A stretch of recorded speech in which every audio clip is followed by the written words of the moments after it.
है द्विघात बहुपद में बहुपद की घात होती है अधिकतम 2। दूसरा है द्विघात बहुपद ax वर्ग प्लस bx प्लस c के शून्यकों का योगफल होता है, तो शून्यकों का योगफल का फॉर्मूला होता है -b/a। और तीसरा जो पूछा गया है द्विघात बहुपद ax वर्ग प्लस bx प्लस c के शून्यकों का गुणनफल होता है c/a।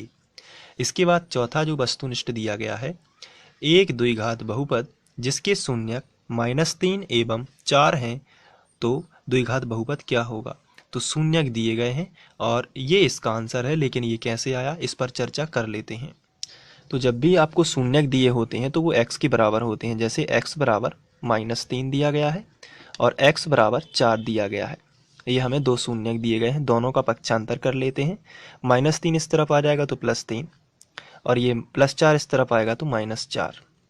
अब x का गुणा इन दोनों में करना है और 3 का गुणा भी इन दोनों में करना है। चलिए करते हैं। x का गुणा x में करेंगे तो आएगा x वर्ग, माइनस है तो माइनस, x का गुणा 4 में करेंगे तो आएगा 4x, प्लस 3 का गुणा x में करेंगे तो आएगा 3x, माइनस 4 दिया 12। इस तरीके से तो x वर्ग 4x में से 3x जाएंगे क्योंकि माइनस का 4x है प्लस का 3x है, तो माइनस का 1x बचेगा और -12 है। इसलिए x वर्ग माइनस x माइनस 12 है। आप देख सकते हैं यहाँ पे x वर्ग माइनस x माइनस 12 ये आया है। इसके बाद पांचवा वस्तुनिष्ठ दिया गया है दो बहुपदों का योग होता है एक बहुपद ही होता है। दो बहुपदों को जोड़ोगे तो एक बहुपद ही मिलेगा, ये भी आ सकता है। इसके बाद रैखिक बहुपद के अधिकतम कितने शून्यक हो सकते हैं, कितने शून्यक हो सकते हैं। तो रैखिक बहुपद का एक शून्यक ही हो सकता है। इसके बाद आगे बढ़ते हैं। आप इसको नोट भी करते जाइए और वीडियो को पॉज करके आप नोट कर सकते हैं और इसको अच्छे से याद कर सकते हैं। नेक्स्ट है रैखिक बहुपद की घात कितनी होती है। तो रैखिक बहुपद की घात 1 होती है, इसे रेखीय बहुपद भी बोलते हैं।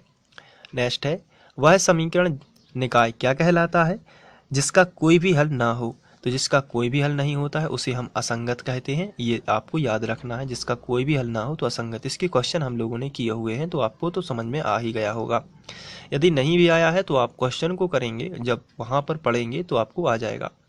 इसके बाद 9वां दिया गया है एक ऐसा समीकरण जिसका आलेख एक सरल रेखा होता है, कौन सा समीकरण कहलाता है। तो एक सरल रेखा है इसलिए रैखिक समीकरण हम उसे बोलेंगे।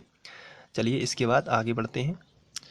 10वां जो वस्तुनिष्ठ है वो इस तरीके से है जब किसी समीकरण निकाय के अनंतः अनेक हल होते हैं तो उसका आलेख कैसा होता है। जब अनंतः अनेक हल होते हैं तो उसका आलेख समपाती होता है, समपाती रेखाएं।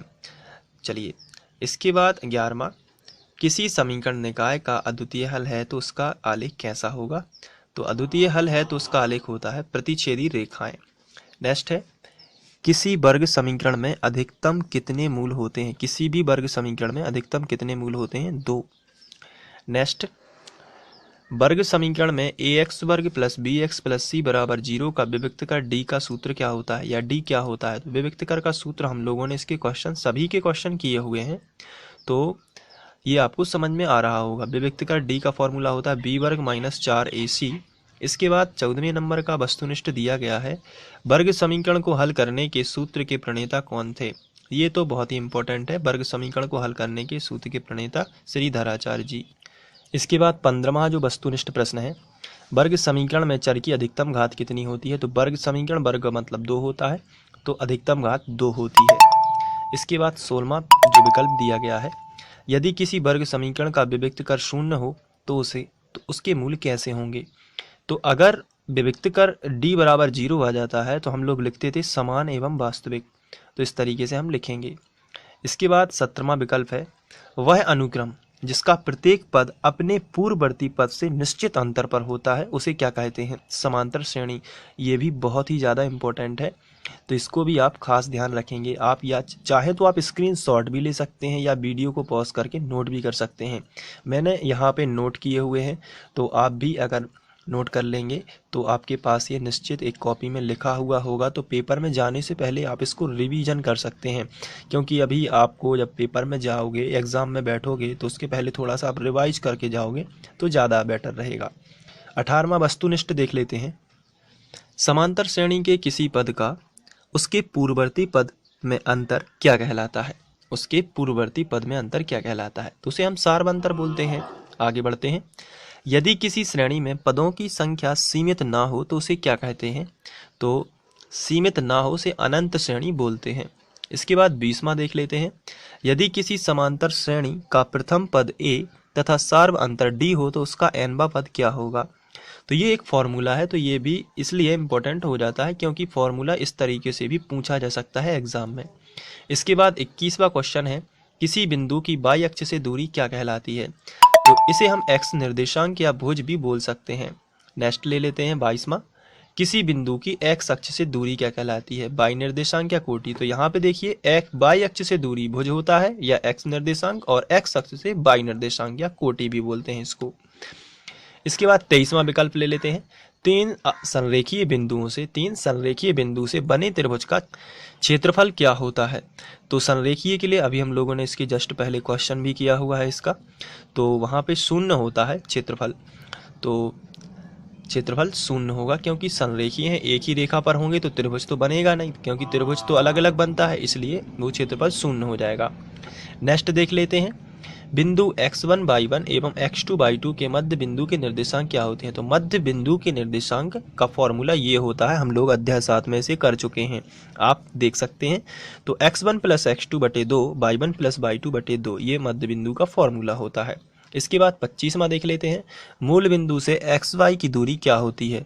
तो ये होगी √x² + y², क्योंकि x - 0 का वर्ग करोगे प्लस y - 0 का वर्ग करोगे और अंडर रूट, तो ये 0 का कोई मतलब नहीं होगा, इसलिए x² और y² आ जाएगा।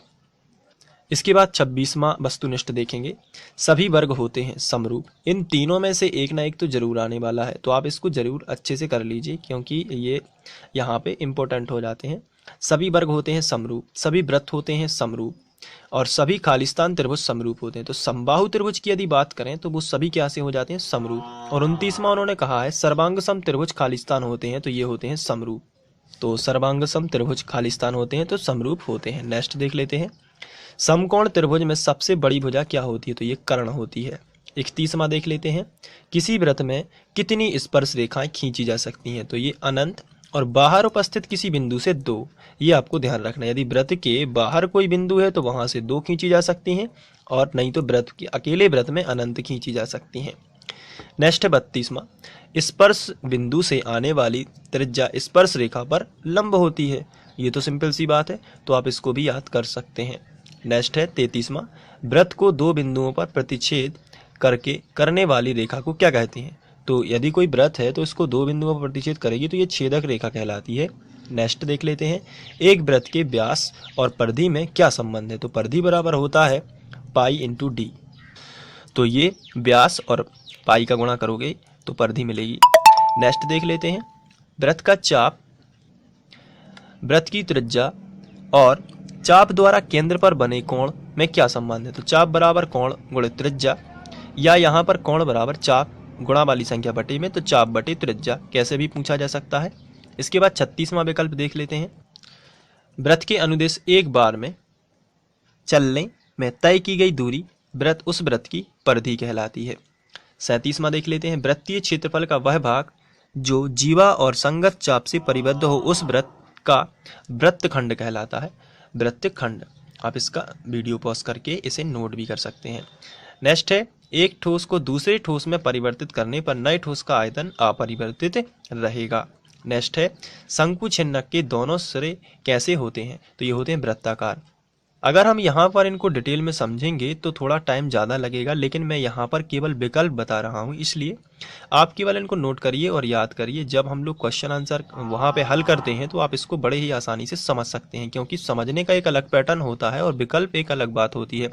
अब इसको साथ में समझाएंगे तो बहुत ज़्यादा लंबा वीडियो बनेगा, और मैं नहीं चाहता कि ये वीडियो लंबा हो और आपका समय भी उतना ही खराब हो, क्योंकि वहाँ पर क्वेश्चन हल होते हैं तो वहाँ से उसी से विकल्प बन जाते हैं, लेकिन यहाँ पे बात हो रही है कि कौन से विकल्प ज़्यादा इंपॉर्टेंट है। इसके बाद बाल्टी का आकार प्राय होता है शंकु के छिन्नक के आकार का। नेक्स्ट क्वेश्चन है, संचयी बारंबारता वक्र को क्या कहते हैं? तो ये तोरण कहलाता है। नेक्स्ट, सर्वाधिक बारंबारता वाला वर्ग क्या कहलाता है? तो बहुलक वर्ग कहलाता है। इसके बाद है, तोरण कितने प्रकार का होता है? तो 2 प्रकार का तोरण होता है। सभी संभव प्रायिकताओं का योग सदैव होता है 1। सभी संभव प्रायिकताओं का योग कितना होता है? 1 होता है। नेक्स्ट, एक साथ घटित होने वाली घटना क्या कहलाती है? तो एक साथ घटित ना होने वाली घटनाएं क्या कहलाती हैं? परस्पर अपवर्जी घटनाएं। जो एक साथ घटित नहीं हो रही हैं उन्हें हम बोलेंगे परस्पर अपवर्जी घटनाएं। इसके बाद 40वां वस्तुनिष्ठ है। असंभव घटना की प्रायिकता क्या होती है? तो ये होती है 0। इसके बाद निश्चित घटना की प्रायिकता क्या होती है? 1। निश्चित घटना की 1 और असंभव घटना की 0। नेक्स्ट है, किसी पासे को फेंकने पर उसकी फलक पर 7 अंक आने की प्रायिकता क्या होगी? 0, क्योंकि फलक में 6 ही होते हैं तो 7 अंक नहीं आ सकते, 6 अंक तक आ सकते हैं किसी भी पासे में, तो 7 नहीं होते, इसलिए 0 हो जाएगी। नेक्स्ट है, क्या किसी घटना की प्रायिकता ऋणात्मक हो सकती है?